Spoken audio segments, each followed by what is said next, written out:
Hey everyone, welcome back. It's good to see you. Today's story is called Splat the Cat, Oopsie Daisy, and it is based on the creation of Rob Scotton. Oh, look at the cover. So this is Splat. He's the cat, and this is his friend Seymour.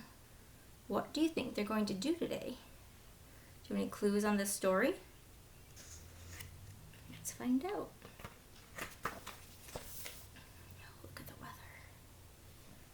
It was almost springtime. The weather was getting warmer, but the sky was still gray and rainy. Splat thought being stuck inside was a waste of a Saturday afternoon.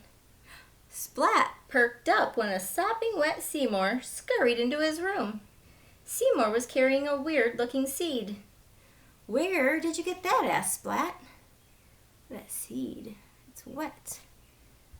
It kind of looks like it has something coming out of the end." Seymour held up the seed and stared at it. Then he shrugged again. "I wonder what kind of seed it is," said Splat. "It could be anything." Look, Seymour and Splat are looking more closely at the seed. What kind of tool are they using? A magnifying glass. They're using a magnifying glass so they can look at the seed more closely and in more detail. "Well, there's only one way to solve this mystery, Seymour. Let's see if we can make it grow."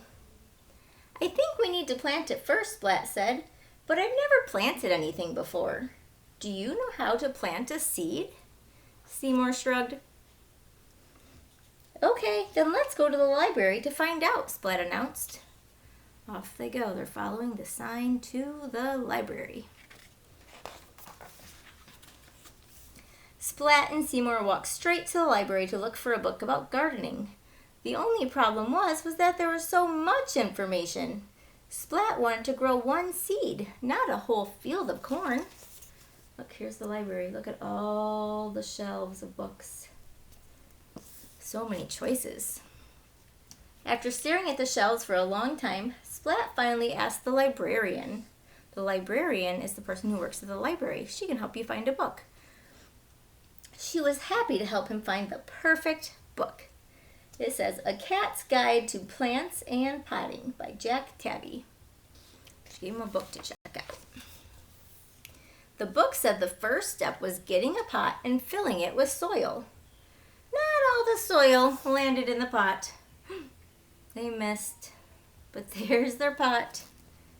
There's Seymour holding it, and Splat's trying to put the soil in. Next, Splat planted the seed in the dirt. He set the flower pot on a sunny windowsill. Then he watered the soil. Not all of the water went into the pot. He's trying, isn't he? But some of the water went on Seymour. Splat checked the flower pot every day. He hoped and hoped for any sign of a sprout. He wondered what kind of plant it would be. There they are, just watching the pot to see what will happen.